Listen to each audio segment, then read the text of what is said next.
Okay, so back to our business. Alright, perempuan dan tuan-tuan yang menonton malam ni, okay, siapa yang ada masalah dalam rumah tangga, mesti dia takkan lari daripada isu ni.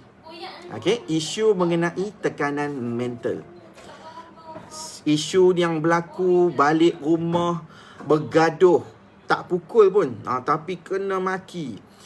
Kadang-kadang balik rumah bergaduh tu sebab kita masak tapi suami tak makan. Okay? Ataupun balik rumah kadang-kadang kita stres dengan layanan-layanan daripada suami, kadang-kadang dengan anak yang tak mendengar kata dan sebagainya. So kita ada dalam keadaan mental torture. Kita tak lebih khusus, lebih spesifik adalah bila dalam keadaan yang suami tak naik tangan pun. Okay, dia tak naik tangan, dia tak pukul, tapi dia lebih kepada mendera mental. Okay, penderaan yang dalam bentuk benda yang tak kena pada tubuh badan, tapi dia kena kepada akal fikiran. Dalam Islam, perempuan, dalam Islam ada 5 perkara, okay, yang kita sebut sebagai maqasid syariah.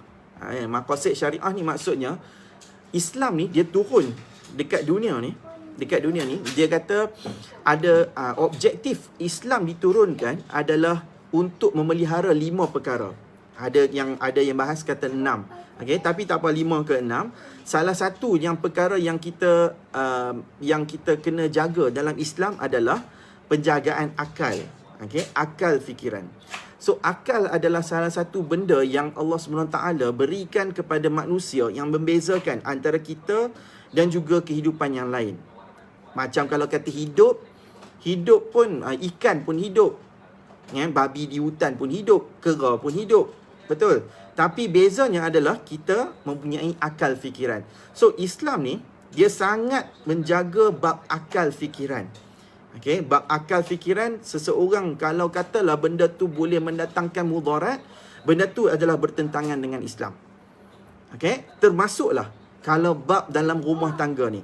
Kalaulah seorang lelaki tak pernah pun pukul, dia tak pernah naik tangan, okay, tapi dari sudut layanan, dari sudut kata-kata, perempuan, saya dekat mahkamah syariah ni, apa sahaja perkataan yang saya tak dengar untuk kes rumah tangga ni. Selalu yang saya dengar cerita maki, balik rumah bergaduh, mencarut. Aku kata kat hang babi, hang kata kat aku jalang, macam-macam. Kita sampai nak dengar pun, kita nak kata apa, kita kena dengar juga. Dan benda tu kita kena soalkan. Dekat mahkamah syariah, puan, it's all transparent. Dia memang masa perbicaraan tu kita kena ceritakan apa yang berlaku dalam rumah tangga. Sebab tak ada orang, okay, tak ada orang yang tengok. Kadang-kadang mungkin kalau kata anak ni kecil, bukan anak kecil kenapa nak cakap. Kalau anak ni besar mungkin boleh ceritakan. Tapi kalau tak ada orang pun, at least kita kena ceritakan. Okay, tapi perempuan, tahu tak, kalau dalam kes fasah ni, puan, kalau kata suami tak mau lepaskan, so kita kena tuntut fasah. Okay, tapi fasah antara alasan yang paling sukar sekali kalau cerita tentang hati dan perasaan. Perkahwinan ni dia berkaitan dengan hati dan perasaan, betul tak? Kita tak boleh paksa seorang isteri tu nak suka, seorang lelaki nak suka pada wanita. Tak boleh paksa seorang wanita suka pada lelaki. Takkan boleh punya. Betul? Hakim pun kalau kata nak arahkan untuk isteri kembali taat pun, kadang-kadang orang tak faham. Perintahlah macam mana sekalipun, tapi kalau isteri dah tak ada hati, tak guna juga. So mental torture ni salah satu benda yang kita tak boleh ambil ringan, sebab dia akan menjejaskan akal fikiran. Okay? Islam diturunkan, tujuan dia khasnya untuk menjaga salah satunya akal fikiran. Terutamanya akal fikiran yang sihat kepada seorang wanita dalam perkahwinan. Okay? So wanita yang ada tekanan mental, yang dia balik rumah, yang dia berlaku dekat rumah dia, perkataan-perkataan yang tak sedap. Kalau dulu sebelum kahwin panggil abang sayang, awal perkahwinan kadang abang sayang okey lagi. Tapi bila masuk saja 5, 6 tahun, 7 tahun, kadang-kadang saat gini aku hang saja. Okey, aku hang.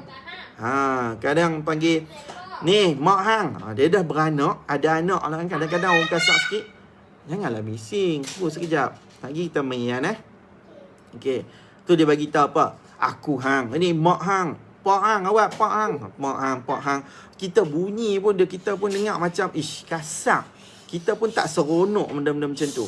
Betul tak? So dia menyebabkan anda kadang-kadang wanita yang berkerjaya ni, dia balik rumah, dia dalam keadaan yang letih, dia tambah lagi stres. Ada orang dia balik rumah petang pukul 6, pukul 7, pukul 8 kadang-kadang kan. Suami tak faham. Suami dia tengok, ni dah balik rumah ni, masak lah. Dia terus kena masak.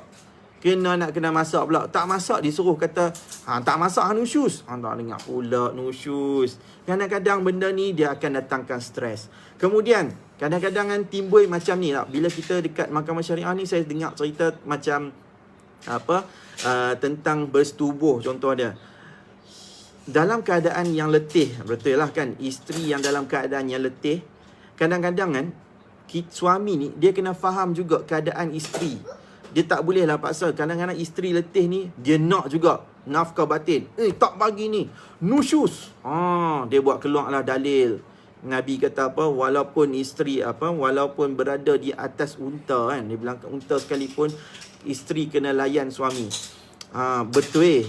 Okey, tapi tak adalah sampai tahap kawan ni sungguh-sungguh letih, penat dan sebagainya, nak suruh juga benda-benda macam tu. Bukan tak boleh hari lain. Nak juga. Okey. Kalau nak macam tu, kita kena kurangkan bebanan. Okey, macam tu. Tapi ada jenis macam nak paksa, nak semuanya tu memang betul-betul. Lagi yang lagi kita stres kadang-kadang dengar bila seorang wanita ni, dia stres sebab dia kata, tuan, saya ni dekat rumah dah macam orang gaji. Yang basuh baju saya, yang pergi kerja saya. Balik rumah lewat pun lagi, saya juga nak kena setrika baju. Yang suami pula ada. Tapi masalahnya suami bila balik rumah, dia sepuh macam tu, dia makan ikut dekat luar, dia keluar. Pergi main futsal malam. Pergi main badminton lah tengah malam. Ada yang jenis kaki mancing, tinggal pergi tempat mancing. So yang ni semua ni kadang-kadang dia yang mendorong ke arah permasalahan. Permasalahan yang boleh menyebabkan seorang isteri ni tertekan. Okey, tapi kalau kita nak tuntut fasah dengan alasan kata tak dapat nafkah, nak kata tak dapat nafkah, dapat. Ada orang yang suami dia bagi dekat dia, bagilah nafkah. Ada yang bagi 500, ada yang kurang. Kalau yang kurang ni lagilah. Dia kata tak dapat nafkah. Bila kita tanya, so suami ada bagi duit tak? Ada. Suami ada bagi duit berapa? RM50. Cukup tak? Tak cukup. Tapi dia bagi nafkah. Yang ni pun kadang-kadang boleh kira sebagai mental depression juga. So mental torture ni dia sangat berat. Seriously saya cakap, benda ni sangat berat kalau kita nak buktikan di mahkamah. Mental torture ni.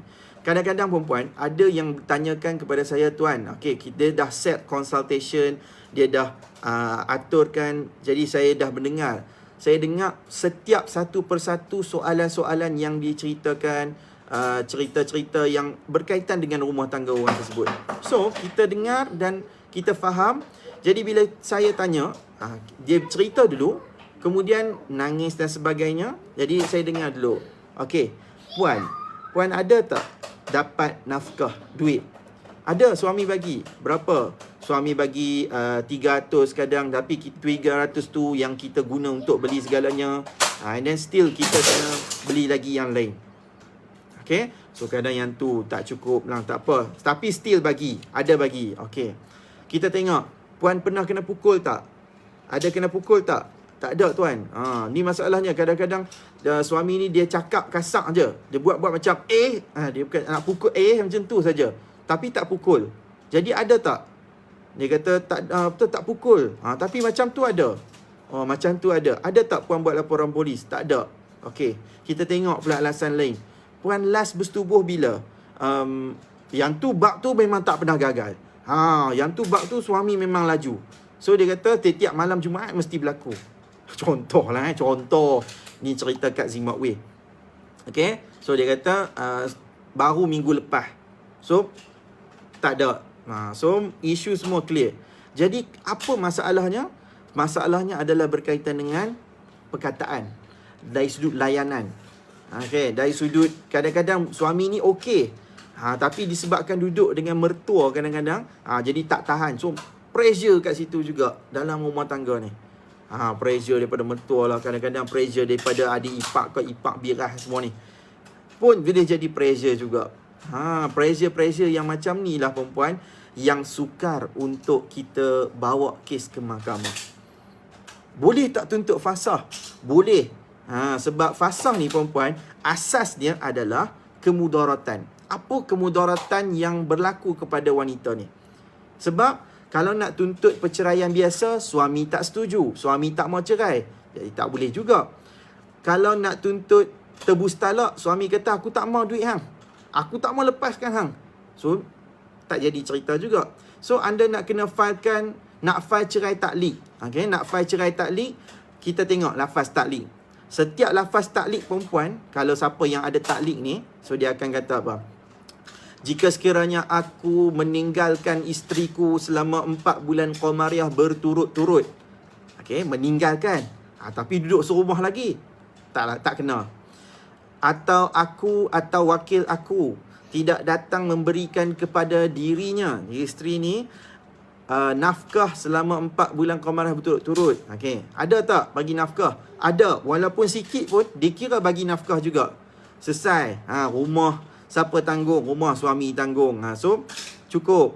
Okey, tak langgar. Atau aku mendatangkan kemudaratan kepada diri dia. Maksudnya dia sudut pukul. Okey. Ada tak? Tak ada. Jadi nak cerai taklik pun tak boleh juga. So, dekat mana saluran dia? Salurannya adalah kepada fasah. Fasah yang mana anda sebagai seorang isteri, anda ada hak untuk membubarkan perkahwinan tersebut. Bukan membubarkan, ada hak untuk mohon pembubaran perkahwinan. Dia kena mohon. Perkataan mohon tu penting. Sebab yang nak bubarkan perkahwinan tersebut bukannya peguam syar'i, tetapi adalah hakim syar'i. Tapi hakim ni, dia kena dengar dakwaan anda. Dia kena dengar dakwaan, dan yang paling penting, dia kena dengar bukti-bukti anda. So, malam ni perempuan, dia baru masuk. Apa 4 perkara yang perlu anda sebagai seorang isteri lakukan kalau katalah anda tergolong dalam golongan isteri yang ada kena mental torture ni? Okey, penting. Alright, saya cerita ni faham sebab kes fasah ni dia kes yang berat tau.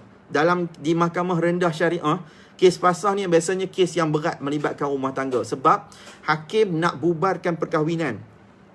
Jadi atas sebab kemudaratan lah. Okay, kemudaratan, dah ada masyaqqah, dah ada perbalahan dalam rumah tangga yang kuat.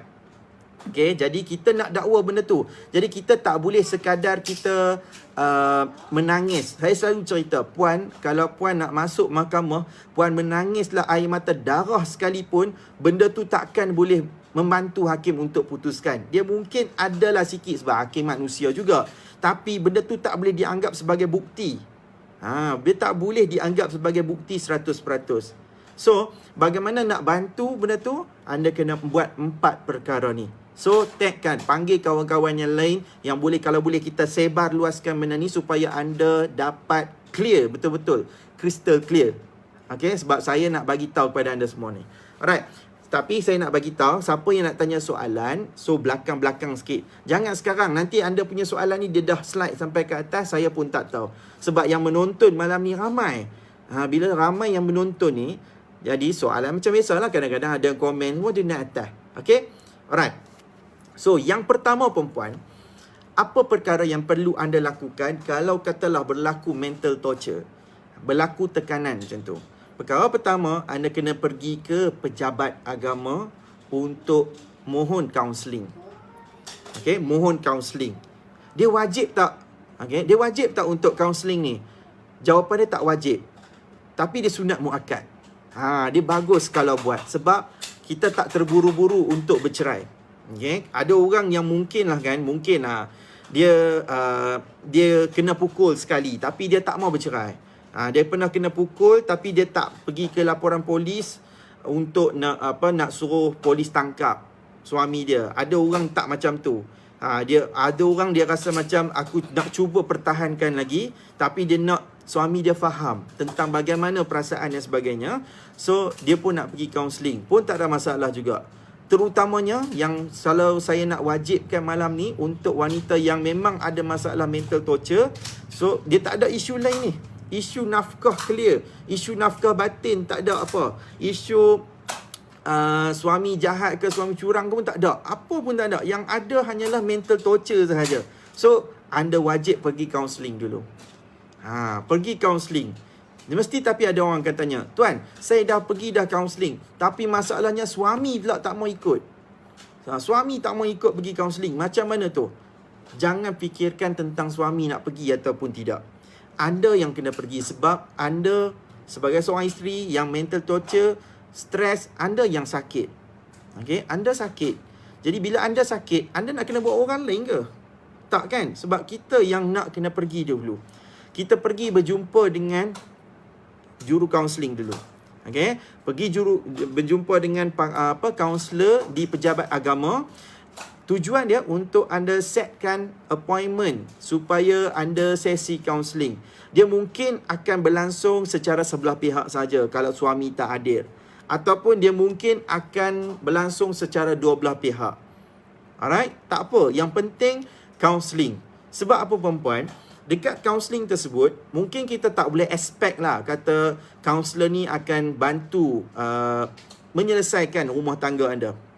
Okay? Dia mungkin tak boleh nak nasihat sangat kadang-kadang sebab masalah orang ni macam-macam. Ada hak cerita ubat gigi sikit lah, ada cerita masak tak kena lah. Macam dalam cerita Seniman Bujang Lapuk. Kenapa kau tak masak sayur sambal belacan? Itu sambal belacan punya sayur pun jadi isu juga kan. Macam tu lah dekat rumah tangga cerita dekat mahkamah syariah perempuan. Macam-macam. Jadi kita jangan expect yang kaunselor ni boleh bantu untuk selesaikan. Tapi kita boleh harapkan satu sahaja. Dekat pejabat agama, kaunselor ni dia dengar masalah kita, dia bagi nasihat. Dan yang penting perempuan, kalau katalah kaunselor ni bagi tahu untuk naik berapa kali, okay, anda hadir sahaja. Tujuannya sebab nanti di akhir sesi kaunseling tu, kali kedua ke, kali ketiga ke, anda akan dapat laporan kaunseling. Okay, tu tujuannya. Tujuan saya suruh pergi ke kaunseling ni, tujuan dia untuk dapatkan laporan kaunseling. Okay, kalau katalah kaunseling ni berjaya selamatkan rumah tangga, selamat. Okay, tapi kalau katalah memang anda memang dah tak ada hati dah memang peram. Kita panggil apa kalau bahasa orang Kedah ni, kita panggil pedor. Kalau dah pedor lama sangat dah ni, jadi kita pun dah tak ada hati dan sebagainya, tapi tak ada isu lain, anggap saja kaunseling ni macam satu perkara wajib untuk anda dapatkan laporan dia. So laporan kaunseling ni dia akan membantu anda nanti. Faham? Okay, laporan kaunseling tu dulu. So far okay Okay, alright. So 110 orang ni saya nak ambil kesempatan. Siapa yang belum join lagi Telegram saya, Fahmi Ramli Official, join. Alright, InsyaAllah kita akan lebih banyak perkongsian kat situ. Ada undian lah sebagainya. Okay, so saya jemput lah. Ni dah ramai sangat orang tengok kan. Okay, ambil peluang lah. Ni adik Miza ni macam tu lah. Daripada dulu lagi orang duk panggil dah, jangan duk panggil saya ustaz. Walaupun saya ni pakai baju Melayu Aceh hari ni, baca Quran, saya bukan ustaz. Nampak ni, style sikit dah. Okay, alright. Tu yang pertama. Yang kedua, apa perkara yang seorang isteri perlu lakukan kalau dia ada dikira sebagai mental torture ni? Yang kedua, perkara yang perlu lakukan adalah mengadu kepada ahli keluarga. Okay, jangan peram, jangan simpan, jangan pedor seorang-seorang. Masalah kita sekarang ni selalunya, tak apalah, biarlah aku menghadapi, biarlah aku menangis di bucu katil, biarlah aku menangis seorang-seorang, tak apalah. Jangan ambil pendekatan macam tu. Okay, sebabnya perempuan, saya baca dalam satu majalah yang berkait cerita tentang dia bagi doktor ni, saya tak ingat mana, tapi yang saya ingat adalah point dia, kita ni manusia ni, kita sentiasa perlu mengadu. Kalau kita sakit, kita kena mengadu kepada seseorang tu sakit. Kalau kita ni rasa stres, kita kena mengadu stres. Okay? Termasuklah kita mengadu kepada Allah. Kan? Kita manusia ni, kita sentiasa mengadu pada Allah. Ya Allah, aku ni tidak ada apa-apa lagi. Kita mengadu. Okay? Sebab tu, dekat mana-mana kaunter kerajaan sekalipun, dia ada kaunter aduan. Sebab bila kita melepaskan benda tu, kita dapat ceritakan benda tu, baru orang tahu. Baru orang tahu apa masalah kita.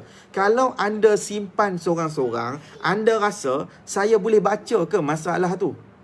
Kita pun tak tahu. Ni tengok tambah-tambah sekarang ni kan. Nak tengok muka semua orang, semua pakai mask. Dah lah double pula tu sekarang ni. Jadi kita pun tak boleh nak baca mimik muka orang. Betul? Kalau anda muka senyum macam mana sekalipun, kita tak tahu dia ni ada masalah ataupun tidak. Macam contoh, anda tengok muka saya ceria, kan? Elsa belaka. Anda tak tahu, mungkin saya ada masalah. Tapi insyaAllah, so far saya okey. Walaupun ada juga masalah, tapi saya rasa benda tu saya dah adukan. Saya pun kongsi. Kalau macam saya, contoh saya jujur, saya bagi tahu. Dalam tempoh PKP ni, antara masalah yang dihadapi adalah dari sudut saya tak dapat moratorium. saya bebai juga lah sebenarnya. Jadi tapi saya cool, saya cuba cari jalan penyelesaian. Tapi saya mengadu. Saya cerita kat isteri saya mengadu kata benda macam ni, saya mengadu kepada mak saya. Sebab kalau saya simpan seorang-seorang, dia lagi bahaya, tambah-tambah orang yang ada penyakit darah tinggi macam saya. Faham tak? So jangan simpan. Jangan peram masalah tu seorang-seorang. Mengadu, okey, mengadu, bagi tahu dekat ahli keluarga. Kenapa saya kata kena bagi tahu ke ahli keluarga, puan-puan? Dalam tuntutan kes perceraian, alright, anda kena ada saksi. Okey, anda kena ada saksi. Nak dah tuntut apa-apa tuntutan dekat mahkamah syariah pun, terutamanya tuntutan berkaitan dengan perceraian fasah ni, dia kena ada saksi sekurang-kurangnya 2 orang lelaki. Okey, kalau anda simpan seorang-seorang, tak cerita dekat orang, tak menangis bagi tahu kat kawan, kat family, tak bagi tahu kat kawan rapat, rakan sekerja dan sebagainya, siapa yang nak bantu anda nanti ni? Betul tak?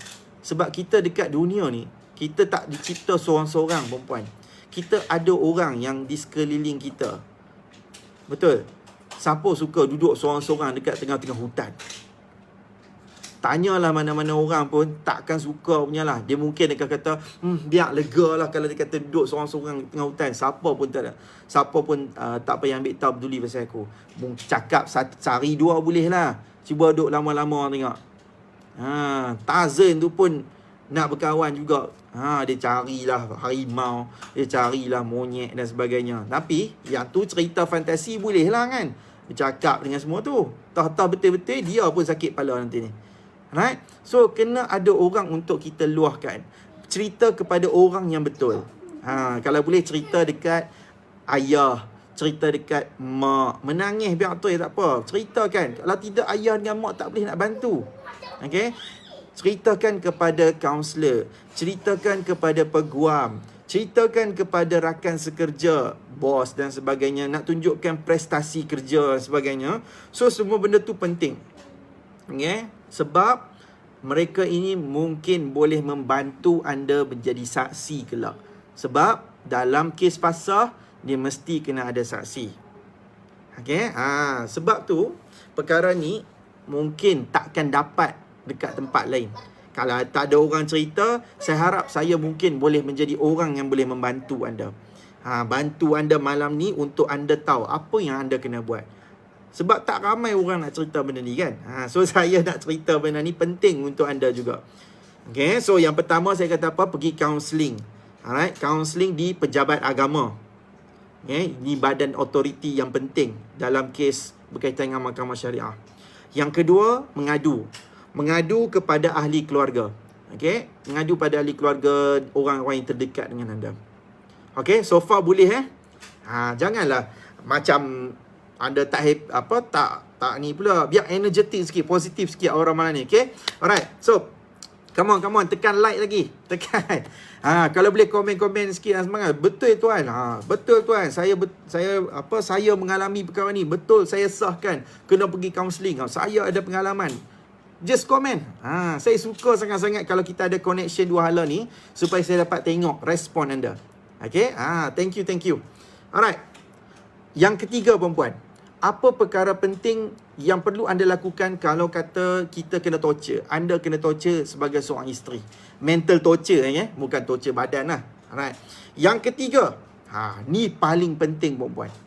Okay, paling penting sekali adalah kalau orang yang dia nak kata dia mental torture, dia tekanan, nak buktikan tentang kesihatan mental, so anda kena ada bukti laporan doktor mental.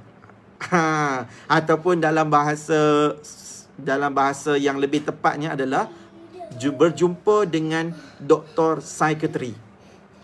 Okay, doktor psikiatri. Doktor psikiatri ni orang yang untuk hospital sakit mental ke? Tak. Alright, mungkin ada orang tak tahu. Dekat hospital kerajaan dia ada satu bahagian, dekat bahagian tu di bahagian psikiatri.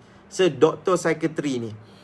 Alright, doktor psikiatri ni, dia akan membantu anda, dia akan tengok level of stress kita, level tekanan kita macam mana. Alright, dia akan suggestkan makan ubat, dia akan buat ujian dan sebagainya. Sebab, bila kita cerita tentang kesihatan mental, stres, otak dan sebagainya, siapa yang nak buktikan benda tu? Melainkan doktor. Yelah, kalau kita demam, kita sakit, kita ada COVID kan? Macam mana kita nak sahkan diri kita ni ada COVID? Contoh dah kan? Mestilah kita datang daripada laporan perubatan. Kita tengok, cek, sakit. Tengok kan? Ni buat sampel pun, doktor sahkan ada COVID. Sama juga macam kita, tekanan mental, stres dan sebagainya. Macam mana nak buktikan? Doktor psikiatri yang buktikan. Sebab benda ni perempuan adalah berkaitan dengan kesihatan mental.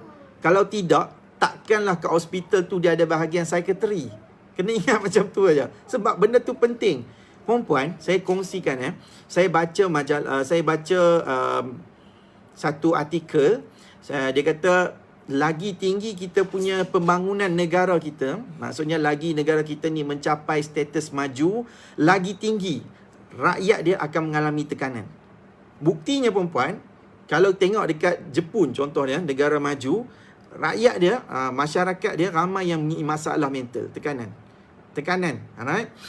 US macam tu juga. So negara maju ni dia memang macam tu. Kita ada tekanan dari sudut kewangan, tekanan ni. Jadi banyak orang ada masalah. Bila ada banyak masalah tersebut, that's why pentingnya kewujudan doktor psikiatri ni.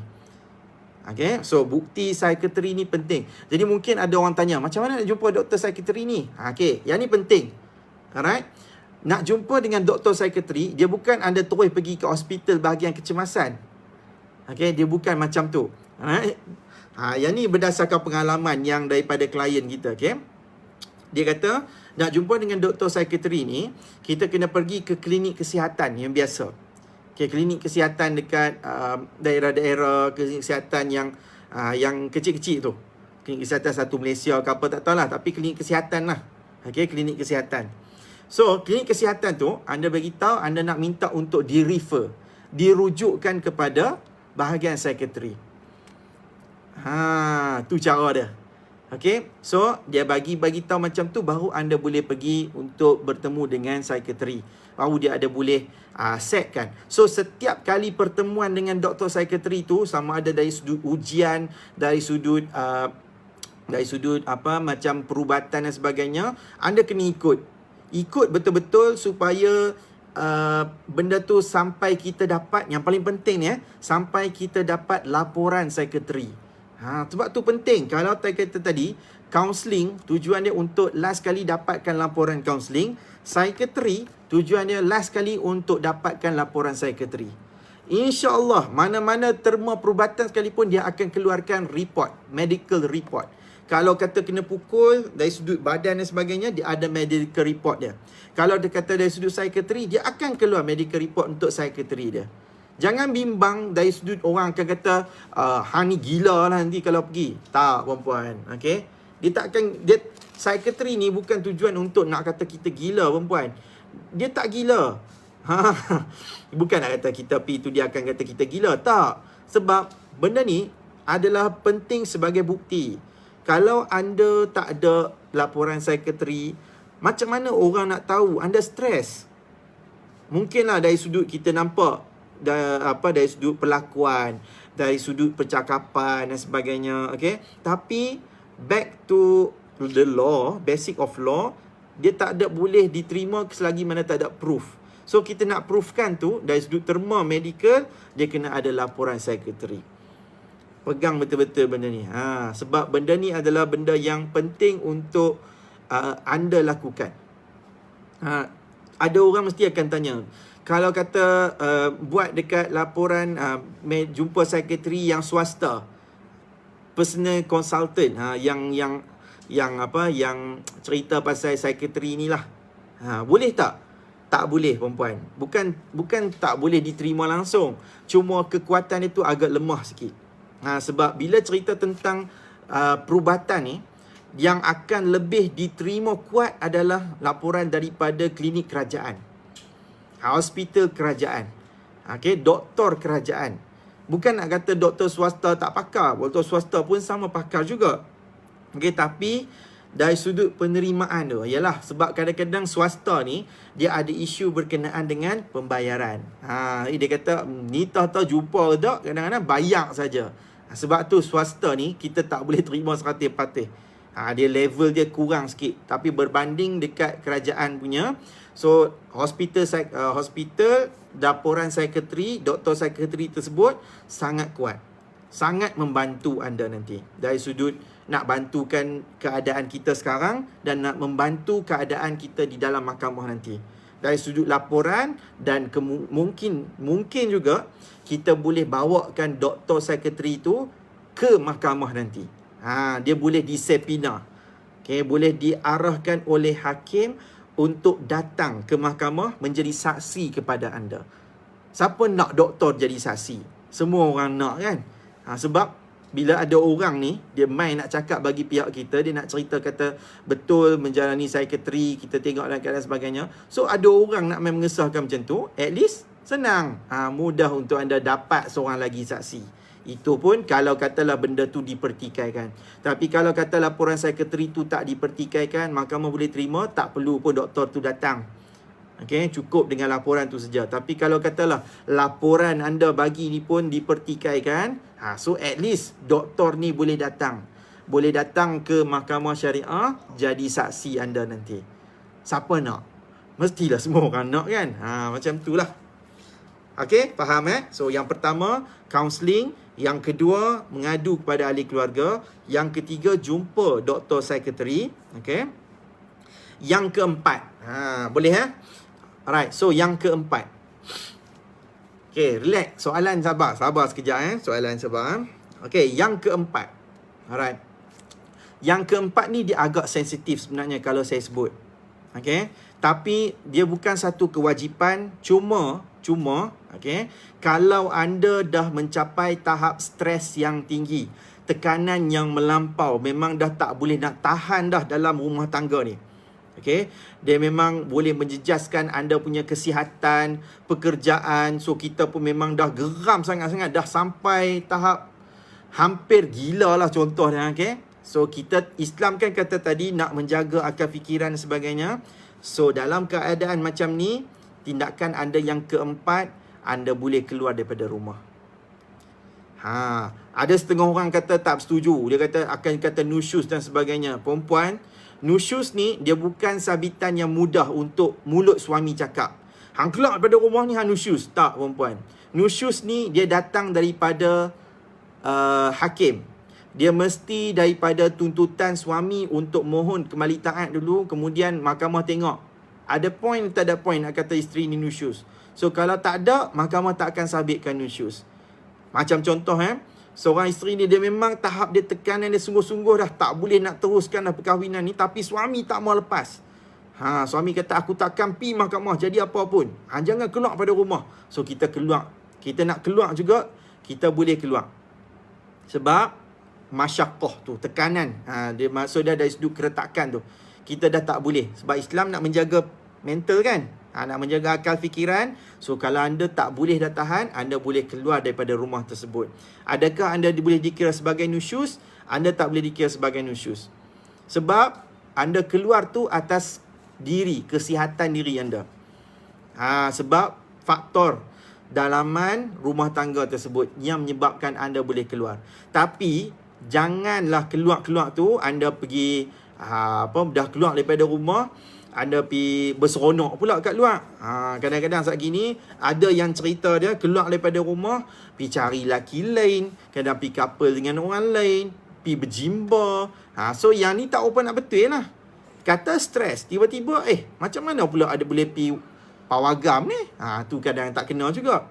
So kalau kita stres, kita nak keluar daripada rumah tu, make sure janganlah kita ni nampak macam kita stres ni duduk kat luar, duduk kat rumah stres, kat luar okey. Janganlah nampak macam kita okey tu boleh berseronok sangat. So bila dah boleh keluar daripada rumah tersebut atas sebab kesihatan diri anda sendiri, perkara yang anda kena buat lepas keluar daripada rumah, anda kena buat laporan polis, cover report. Okey, bagi tahu anda keluar rumah sebab apa. Okey, ada sebab apa, bukan apa kadang-kadang saat gini laporan polis tak ada. Selagi anda keluar belah macam tu saja saat gini, jadi cerita pula hilang, tak tahu pergi mana. Anda pun janganlah bila keluar daripada rumah tu menyorok sampai tak mau bagi tahu kat siapa-siapa.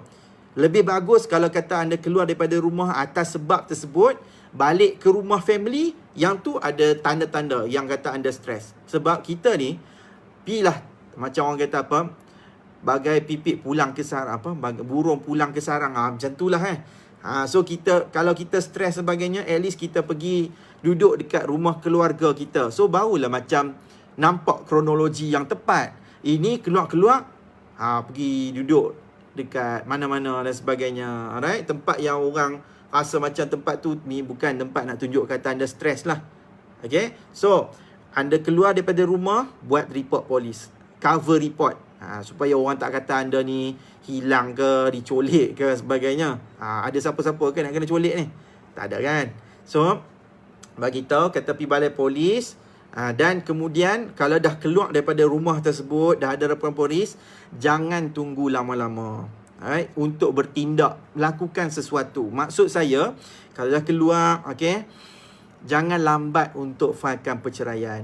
Tu je. Sebab kalau anda lambat-lambat, anda kena ingat, anda status anda sebagai seorang isteri. Kalau anda dah tak boleh nak teruskan perkahwinan, jangan biar diri kita ni tergantung sendiri. Ada orang kadang-kadang dia keluar, dia bawa diri macam tu je. Ada yang sampai 5-6 tahun, tanya dia masih lagi isteri orang. Tak boleh macam tu. Kena ingat macam ni, bila status anda sebagai seorang isteri, anda keluar daripada rumah, patutnya atas sebab faktor kesihatan diri ke dan sebagainya, anda keluar, sepatutnya bila dah macam dah okey, 5-6 tahun takkan tak okey kan, sepatutnya anda kena pulang kepada suami. Kalau kata anda nak teruskan perkahwinan. Tapi kalau dah tak boleh nak teruskan perkahwinan, jangan tunggu. Anda boleh failkan perceraian. Ni dah lama sangat ni. Sampai dah setahun duk biarkan diri bergantung macam tu. Tak ada penyelesaian apa pun. Yang tu tak nampak macam anda stres. Yang tu nampak macam kita ni suka-suka. Seriously, kita bagi tahu, dia akan nampak macam kita sendiri yang pilih untuk pilih macam untuk nusyus. Terus terang. Tambah-tambah kalau anda sebagai seorang isteri, ni, kalau anda buat macam tu, biar macam tu saja, nanti bimbangnya takut anda nanti dapat dosa. Dosa saja kalau biarkan. Sebab kalau suami suruh balik, tak balik dan sebagainya, tak mau balik. Nak suruh bercerai, tak mau bercerai. So biar je. Suami pun memang dia kata aku tak akan pergi mahkamah untuk cerai kan. Jadi kita duk ikut diri kita sendiri saja, tak buat apa-apa, kita biar gantung tak bertali macam tu. Jangan ingat anda terlepas daripada dosa. Tak, perempuan, dia mesti akan tergantung dengan dosa sebab kita sendiri tak bertindak apa-apa. Tapi kalau orang ni dia dah filekan perceraian, tapi cuma perjalanan kes tu mungkin lambat, panjang dan sebagainya, yang tu atas faktor kes, faktor prosedur yang tak mungkin, yang tak yang tak selesai lagi. At least dia dah bertindak. Tapi kalau tak ada orang bertindak apa-apa, anda biar saja kehidupan anda macam tu dengan title sebagai suami dan isteri, bimbang nanti banyak fitnah berlaku kepada diri anda. Anda pergi kerja pun nanti ni akan jadi tambah fitnah. Anda macam contoh, setengah orang perempuan setengah orang bukan puan yang mendengar ni, orang lain adalah cerita dah. Dia couple dengan laki lain lah, tak masih lagi dalam status isteri orang. Kalau suami, kalau dia couple dengan perempuan lain pun, at least kalau kata dia nak menikah, dia boleh lagi menikah lebih. Tapi kalau anda sebagai seorang wanita, anda tak boleh ada banyak laki. Betul? So, berdatangkan dosa, lagilah kita tambah-tambah dosa tu, benda yang kita tak nampak, kita bimbang, benda tu jadi fitnah besar kepada diri kita sendiri. That's why, kalau kata yang keempat ni, anda nak keluar daripada rumah, anda boleh keluar daripada rumah. Boleh keluar atas sebab tekanan. Tekanan, pastikan tekanan yang sampai tahap kita dah teruk lah. Alright? Tekanan, dan kemudian kita buat laporan polis. Keluar tu, buat laporan polis, dan pulanglah ke tempat yang betul. Ke rumah kakak, ke rumah ayah, ke rumah mak. Okay? Sebab yang tu tanda besar bahawa anda nak mencari solution terbaik. Okay? Alright. Itu 4 perkara tersebut. So, saya nak baca soalan. Anda boleh letak soalan. Bagi saya minum ayak, Ustaz. Okay? Anda suka so far okay Saya punya perkongsian cerita tentang tekanan mental ni, saya rasa macam ramai sangat berminat tadi. Okay? Sebab ramai sangat. Dekat Mahkamah Syariah, cerita ni lah yang paling banyak sekali. Cerita yang berkaitan dengan maki-maki, mencarut ni, ya Allah. Kadang-kadang ni tak cukup dekat mahkamah, keluar saja pintu mahkamah tu. Benda yang tak ada dalam drama TV tu pun saya boleh tengok, perempuan. Saya baru kita tahu macam ni. Dulu perempuan, saya nak cerita lah, masa saya lepas habis grad dulu, kita rasa macam nak tahu juga macam mana situasi macam tu. Kita duk baca dalam laporan macam tu saja. Jadi dia tak nampak real. Jadi bila kita praktis, masa awal praktis tu, baru kita tak dapat tahu, wish macam ni ada orang bergaduh macam ni, sampai bergaduh mulut lah. Bila tanya cerita, panggil apa, panggil jalang, panggil apa, aku tahu, wish kasarnya. Ada yang buat video tunjuk. Subhanallah.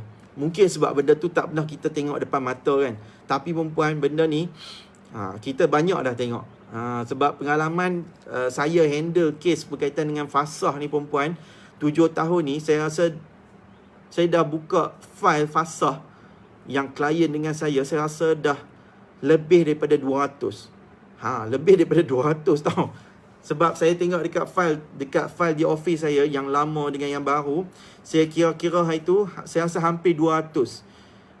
Ada yang boleh katakan 95% selesai. Maksudnya berjaya. Ada yang 5% ni kadang-kadang sebab bagi peluang, so tarik balik kes. Ada yang mahkamah tolak sebab dia tak cukup bukti lemah. So yang kita 5% ni kadang-kadang kita kesian, tambah-tambah yang bukti lemah. Kalau orang yang berjaya tu tak apa. Tapi kalau orang yang tak berjaya ni kadang-kadang penat. Dalam mahkamah naik sampai berapa tahun. Ada kadang-kadang setahun, ada yang 2 tahun, ada yang 3 tahun. Kalau cepat tak sampai setahun, 6 bulan pun at least okey lagi. Ni kalau cerita terlampau panjang ni kadang-kadang bila pergi ke mahkamah 3 tahun tu kena tolak. Sebab tak dapat nasihat yang betul. Sebab nak nasihat yang betul, dia kena bermula daripada sebelum anda filekan kes. Macam anda dengar ni lah. Anda dengar, bagi tahu, okay, catat benda apa. Sebab benda ni lah yang penting tu, yang saya nak kisahkan kepada anda. That's why perempuan, that's why. Sebab tu, saya ni punyalah nak bagi perempuan, wanita-wanita ni bagi mudah faham dan sebagainya. That's why saya buat buku ni. Dia kata 16 bukti fasah. Sebab saya tahu masalah ramai wanita yang nak bercerai tapi dia tak tahu nak buat apa masa bercerai ni, sebab dia tak tahu nak buat apa bukti ni. Tu ya. Saya tak mau hak jadi 5% ni. Yang 95% yang saya berjaya selesaikan tu, dia ada perincian yang dia dapat nasihat, dia tahu apa strategi yang kita nak bagi tahu supaya dia dipermudahkan. Okay, mudahkan anda. Jadi saya pun mempermudahkan anda. Siapa yang dah dapat buku ni, terima kasih. Alright, terima kasih sangat-sangat. InsyaAllah anda doakan saya minta doa daripada anda juga. Kalau katalah pandemik kita ni dah habis dan sebagainya, kedai buku buka saja, insyaAllah saya akan edarkan kepada kedai-kedai buku untuk dijual. Alright. Saya tak bagi lagi kat Perpustakaan Negara. Sepatutnya kena bagi salinan ke Perpustakaan Negara. Arian nak ayak, Arian? Anda tulis dulu soalan, saya ambil Nak ayak, Arian?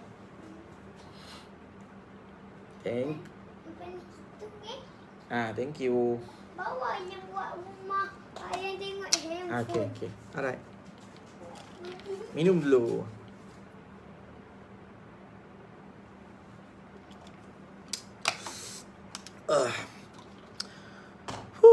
Alhamdulillah. Okay, saya ambil soalan kita tengok balik tadi daripada mana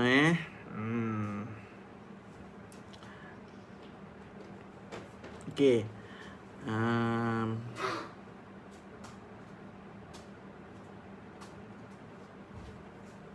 Saya ambil start daripada soalan daripada Kis jadi okey, Puan Kis Iman dia tak betul balik rumah family. Okey.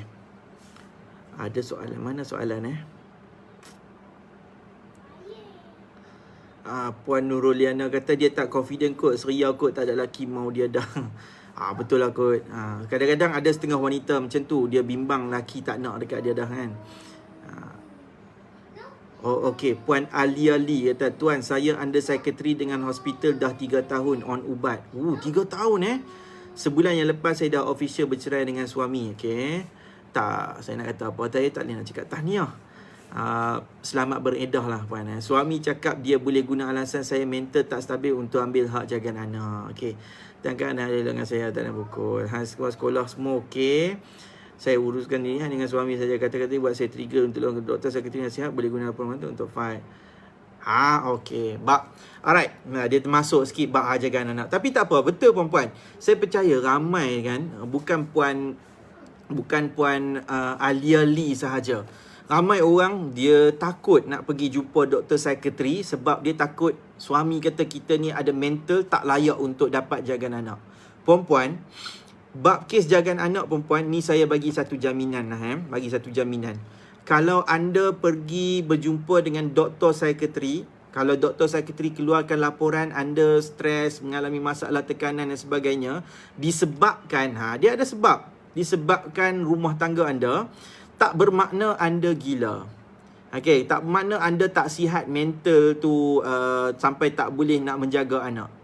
Okey, baik puan-puan. Dia kalau nak tengok kepada bab jagaan anak ni puan-puan, apa alasan yang ibu tak boleh dapat jagaan anak? Dia ada 5. Okay? Dia ada 5. Yang pertamanya kalau ibu murtad. Yang kedua kalau ibu berkahwin lain.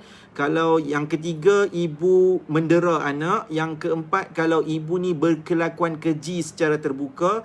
Yang kelima kalau ibu ni dia memisahkan anak ni dengan satu jarak yang sangat jauh daripada bapa dia dengan tujuan untuk nak pisahkan.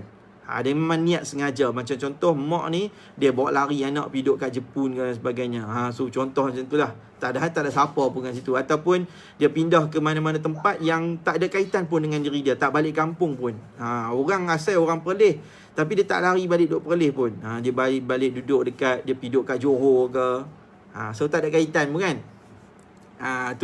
Tu salah antara 5 sebab kenapa ibu boleh gagal. Dan faktor kelima-lima ni, salah satu faktor yang paling penting adalah berkaitan dengan kebajikan. Bab jagaan anak ni, bab kebajikan. Okay, bab kebajikan.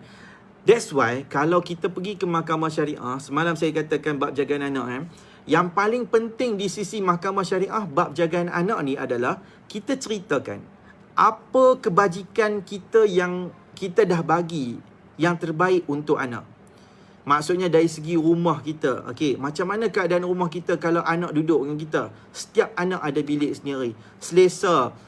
Okey, dari sudut pendidikan, kita pergi hantar sekolah, kita yang selesaikan semuanya, tak ada masalah pun.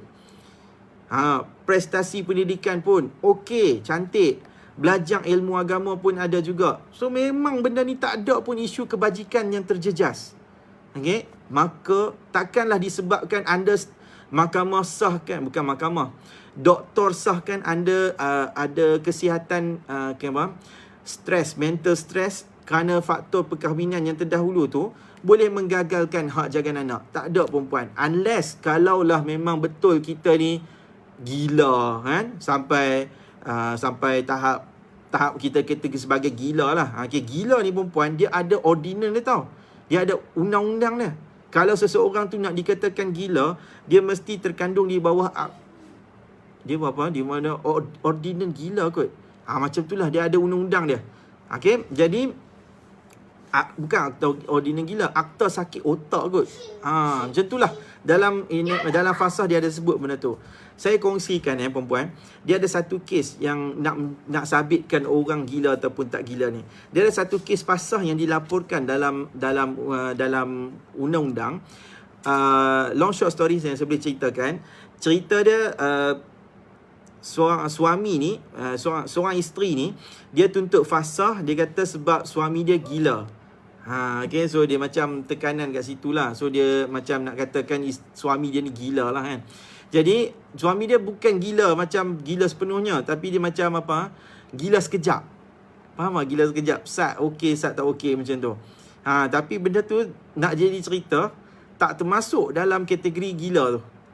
Jadi mahkamah tolak alasan tu. Tolak alasan fasah tu, nak kata sebab gila. Dia tak gila. Macam itulah. Dia adalah terma perubatan dia. Okay.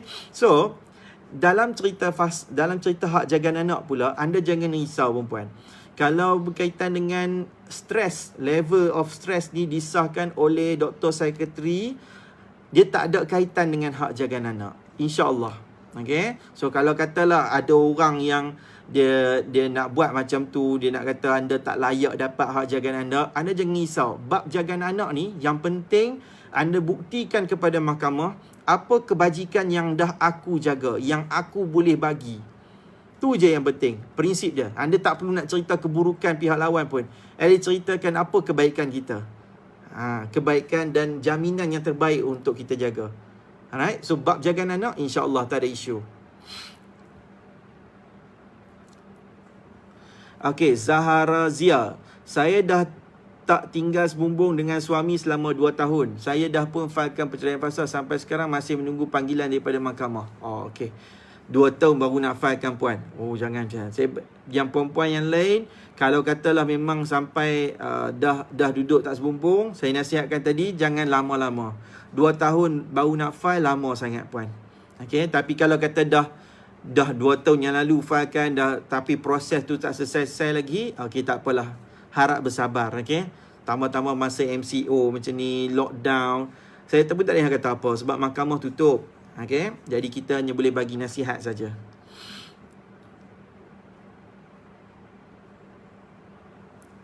Okay, Nur Adilia Hani. Tuan, saya dah file taklik laki pukul selain dari saksi jiran. Boleh tak ambil rakan kerja sebagai saksi? Sebab rakan kerja pun pernah nampak laki saya tu main mengamuk kat tempat kerja. Boleh tak? Boleh je. Boleh puan. Yang penting dalam dakwaan fasah kita tu, dalam dakwaan cerai taklik kita tu, ada cerita benda ni, baru boleh jadi saksi. Okay. Zahara Zia. Tuan, kalau bukti lemah, hakim suruh kembali taat dengan suami tapi isteri dah tak mau, macam mana pula? Macam tu lah. Okay, kalau kata isteri ni dah tak kalau bukti lemah, so hakim suruh kembali taat.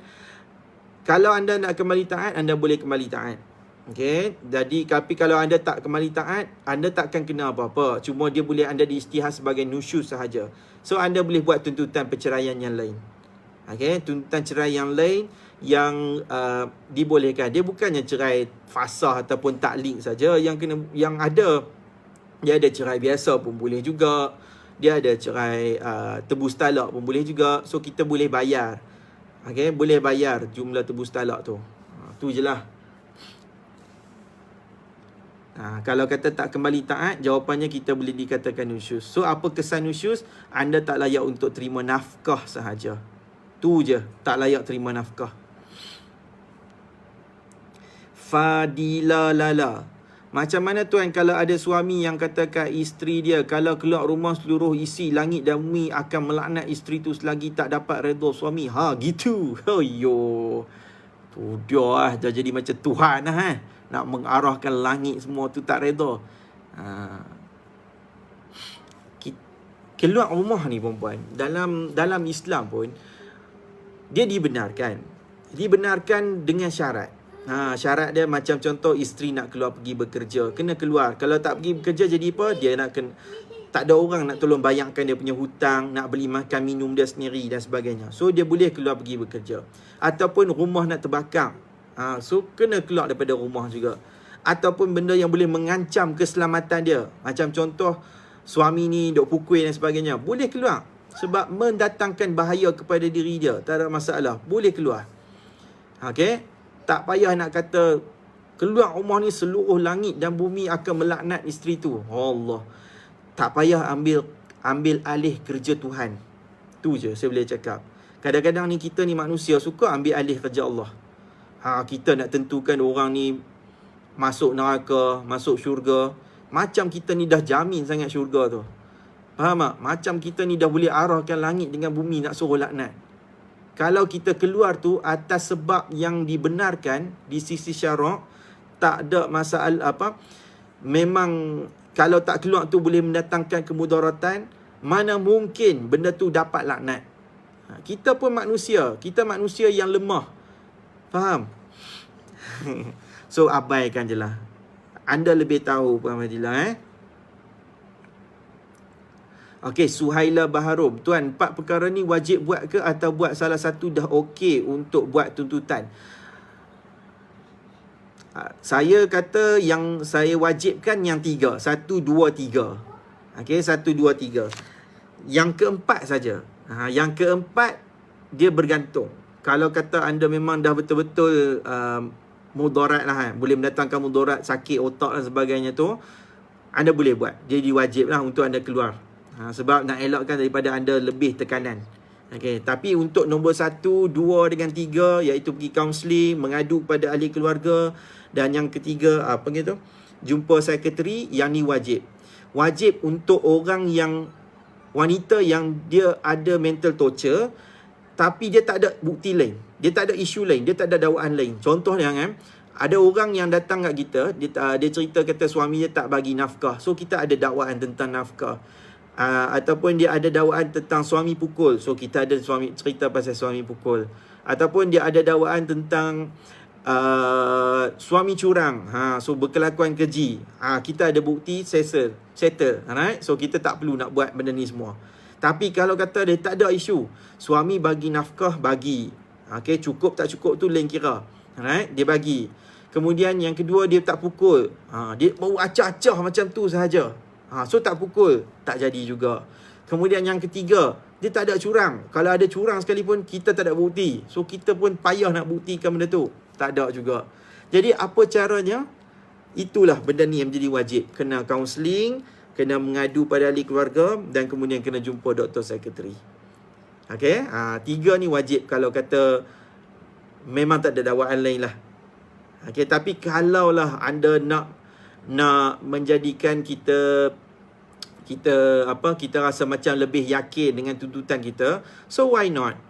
Kita rasa mungkin kita ada alasan tak dapat nafkah, alasan curang dan sebagainya, alasan kena pukul, tapi kita rasa macam nak bagi kuatkan kita punya pembuktian.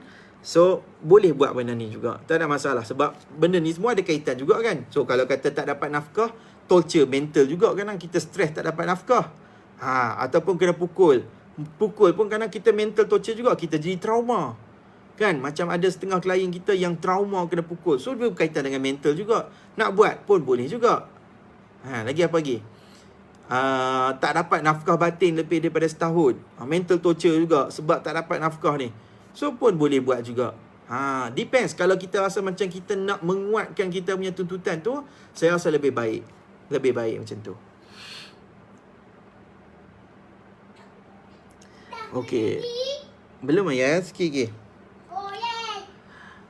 Puan Nurul Liana, ada setengah isteri sengaja tak nak sahkan taklik, macam mana pula tu tuan? Atas alasan anak-anak dan tidak yakin untuk meneruskan kehidupan tanpa suami. Si suami pula memang selalu memainkan taklik disebabkan sikap isteri acuh tak acuh macam tu. Suami seronok jual beli taklik macam tu je. Macam mana kita nak bantu isteri macam ni untuk sedarlah diri wahai puan? Sudahlah biarkan dirimu. Geram pula kita yang memandang dia. Ni soalan ke apa puan? Okey lah, baguslah puan Puan ada spirit macam saya juga. Itu kita nak bantu wanita bagi faham. Cuma bagusnya sebab puan wanita, puan lebih mengetahui. Tapi macam saya laki, mungkin saya orang akan kata, hang tak tahu, hang laki yang tak akan tahu apa perasaan wanita. Tapi kan, saya banyak handle kes-kes macam ni. Memang ramai yang dah lama dia dalam rumah tangga ni dah bergolak sampai beberapa tahun. Tapi dia tak mau buat entah sebab dia kata alasan je sama saja. Alasannya demi anak. Kesian kat anak. So kadang-kadang orang macam ni dia mungkin dia rasa macam boleh bagi peluang, terpulang. Kita tak boleh paksa. Tapi at least biarlah kita bantu dia, bagi dia faham bahawa benda ni bukan satu kesalahan. Dalam Islam, bab perceraian ni dia bukanlah sampai tahap haram. Dia tak haram. Kalau dia haram, ramai orang takkan bercerai. Okey. Dia nak kata makruh, dia tak makruh perempuan. Dia jawapan dia jatuh hukum harus. Harus bercerai. Ya, dia bukan wajib. Kalau wajib ramai orang bercerai kan. Jadi dia harus dulu. Jadi dia akan berubah dia punya hukum untuk perceraian ni ikut keadaan. Kalaulah perkara wanita ni dia teraniaya, dia dizalimi, dia hak dia terabai, wajib kalau dia rasa nak bercerai, dia wajib untuk bercerai. Okey. Kalaulah dia dia tak ada alasan pun. Dia memang tak boleh nak cuma dia mungkin ada orang lain yang dia nak, hati dia dah tak berkenan kat lelaki dia. Mungkin yang tu dia ke arah makruh saja. Begitulah. So dia tak sampai ke tahap yang haram. Okay? Dia tak sampai tahap haram. So kita bagi pendedahan macam tu je lah. Azlina ZA, Assalamualaikum warahmatullahi wabarakatuh. Saya dulu tinggal sama mertua hampir 5 tahun. Mertua suka panggil bahasa kasar, ina uduh saya buat kerja yang tak elok. Uish, kasarnya panggil kita belacur Serta ex saya jadi pak sanggup je buh bin saja. Ex pula menurut saja tanpa bela saya sikit pun. Adakah itu mental torture? Bolehkah saya dakwa mertua yang duduk dan fitnah saya? Oh, okey. Yang ni puan, kalau kata dah bercerai kan. Jadi kalau kita nak dakwa, nak buat tuntutan ni, dia tak ada kaitan dengan mahkamah syariah puan. Nak dakwa orang yang mental torture kita. So benda ni tak ada dalam mahkamah syariah. Okay, yang ada isu ni saya cerita untuk kes fasah. Alright, tapi kalau dah lepas dah perkahwinan tu, kita nak tuntut benda yang selain yang ada dalam mahkamah syariah tu, kita sebut benda tuntutan di mahkamah sivil. Saya nampak perkataan ni fitnah kan. So kalau puan nak tuntut, boleh saman fitnah. Saman fitnah boleh. Tapi kita kena ingat, saman fitnah dekat mahkamah sivil ni, dia akan banyak proses yang benda yang kita kena tahu.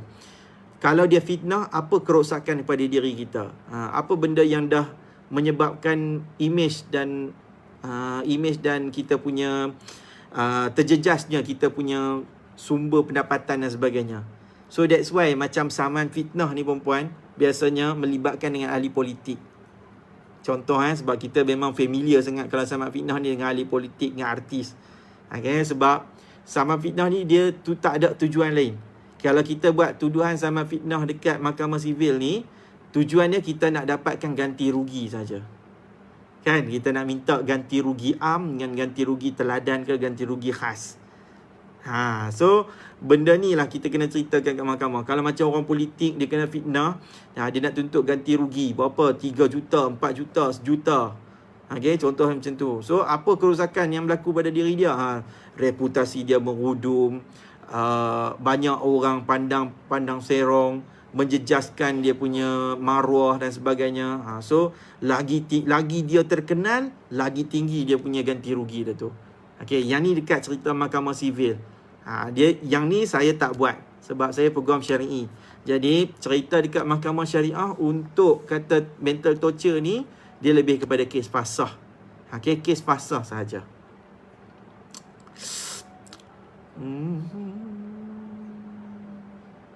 Okey, Nur Farhana. Boleh tak tuntut fasah sebab suami dah bertahun-tahun tak kerja? Nafkah anak bini abaikan main game online. Agak-agak kukuh tak alasan tu? Kukuh.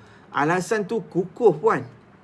Bertahun-tahun tak kerja, so dia mungkin ada isu berkaitan dengan nafkah juga. Dah tak kerja, duit tak ada, macam mana nak bagi nafkah? Betul. Kita, and then mental torture juga kan. So sebab dah tak bekerja, kita juga nak kena uruskan semua tu, so torture semua tu. So alasan ni boleh puan. Alasan nak tuntut fasa semua disebabkan suami tak kerja, suami game online dan sebagainya. Cuma kita kena tahu dia spesifik dekat bahagian apa. Kalau malam ni nak relatekan dia punya tajuk tu berkaitan dengan mental torture, so kita kena bagi tahu benda ni mental torture kepada kita. Alright, boleh tuntut, tak ada masalah. Nak tuntut, nak dakwa benda ni boleh. Tapi ingat, perkara yang paling ramai orang gagal untuk tuntutan ni, dia tak dapat nasihat yang betul, dia tak dapatkan pandangan yang betul disebabkan dia tak ada bukti. Yang ni je problem dia.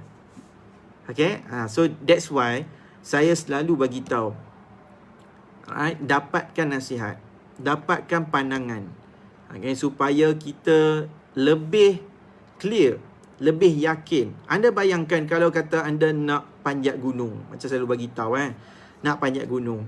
Kalaulah anda disuruh panjat seorang-seorang, alright, nak sampai ke puncak, boleh tak boleh? Boleh, tapi kita akan ada macam-macam persoalan. Ni nak pergi jalan mana, nak betul ke jalan yang ni dan sebagainya. So kita tak tahu. So berbanding dengan orang yang selalu naik turun gunung ni, nak selalu pergi ke puncak, patah balik turun bawah. So kita rasa macam kalau ikut dia ni memang pesat je kita boleh sampai. Sebab dia selalu naik.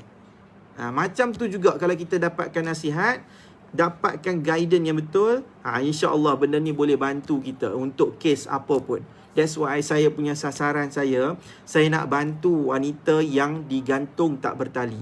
Sebab kadang-kadang dia digantung tak bertali ni bukan apa, dia tak tahu nak buat apa. Apa tindakan selanjutnya. So that's why kita nak nasihatkan. Okay, kita nak bantu mereka yang perlukan kita. Siapa yang perlukan saya sahaja yang saya akan bantu tersebut. So macam ni saya bagi talk, siapa yang nak nak consultation, dia kena set lah consultation. Okay, dia macam doktor, nak jumpa dengan doktor ni, dia kenal lah, dia kenal dah set appointment kan. Ada siapa-siapa pergi klinik terus masuk jumpa doktor terus macam tu. Unless kalau yang tu husband dia lah. Kan?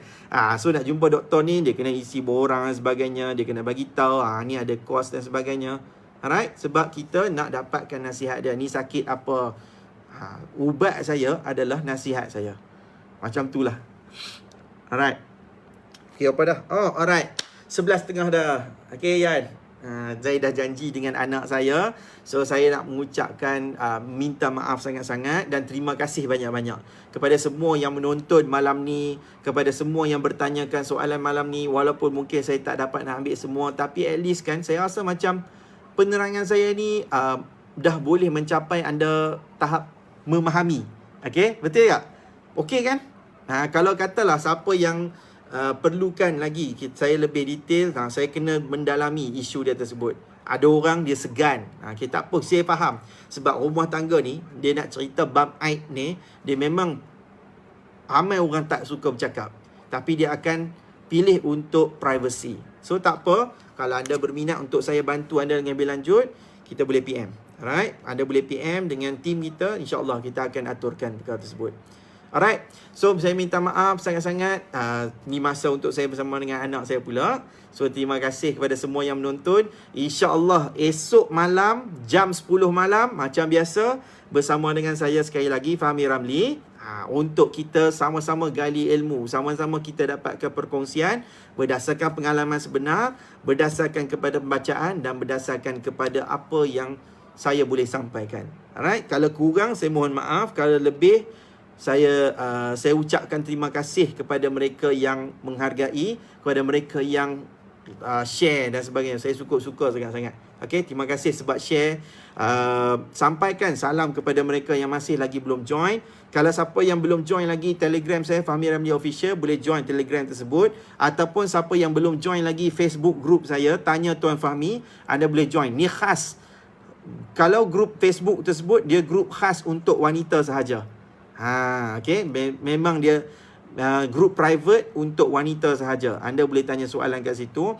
Tapi kalau untuk di Telegram tu, dia bercampur. Dia bukan untuk anda sembang-sembang, tapi untuk anda dapat maklumat sahaja. Okay, alright, saya jemput sangat-sangat untuk anda join. Free sahaja dekat dalam grup Facebook tersebut dan juga grup Telegram. Alright. Itu saja daripada saya. Terima kasih. Wabillahi taufik wal hidayah. Wassalamualaikum warahmatullahi taala wabarakatuh. Jumpa esok malam.